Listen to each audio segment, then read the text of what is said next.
home on the planet are still standing after 2,000 years. For centuries, nobody knew how they did it, but a recent MIT study finally cracked the code. Turns out, the Romans used a hot mixing technique with quicklime.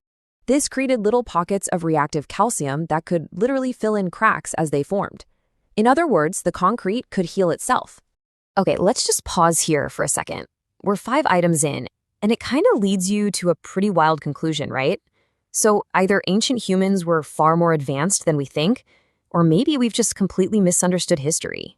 All right, let's keep going. This pattern continues even into more recent history. For 300 years, the sound of a Stradivarius violin has been seen as the absolute pinnacle of acoustic perfection. Their sound is just unmatched, and for centuries, no one has been able to reproduce it. But now we know it's not just craftsmanship. Analysis shows the wood was treated with a unique chemical cocktail of minerals. The big question is, was this a deliberate recipe for perfect sound, or was it just a really, really effective wood preservative that's now been lost to time? Now, this next one is a game changer. Many people call this the world's first analog computer. Found in a 2,000-year-old shipwreck, this is the Antikythera Mechanism from ancient Greece. It's this incredibly complex system of more than 30 bronze gears that they use to predict eclipses and the movement of planets. It's just astounding. The problem, it's super corroded, and we only have about half of the original mechanism. That leaves us wondering, was this a one-off stroke of genius, or does it represent an entire class of lost Greek technology just waiting to be discovered?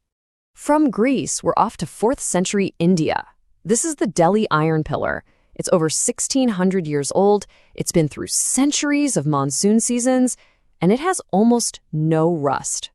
I mean, this 6-ton marvel is basically rust-free. The secret is its high phosphorus content, which came from their ancient smelting process and created a protective film on the surface.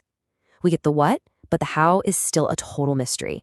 How on earth do they manage the logistics and metallurgy to forge something so massive and so perfect? From rust-proof iron to a legendary steel. Look at this beautiful watery pattern. It belongs to Damascus steel, a metal that was literally the stuff of legends in the Middle East. The blades were famous for being shatter-resistant, holding a razor-sharp edge, and having these gorgeous patterns. The recipe used a special high-carbon steel from India called woots, but the specific forging techniques died out in the 1700s.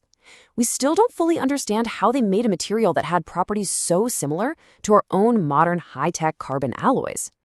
And now for a final item, the one that really just rewrites the rules of ancient tech. This is the Lycurgus cup, a 4th century Roman glass vessel.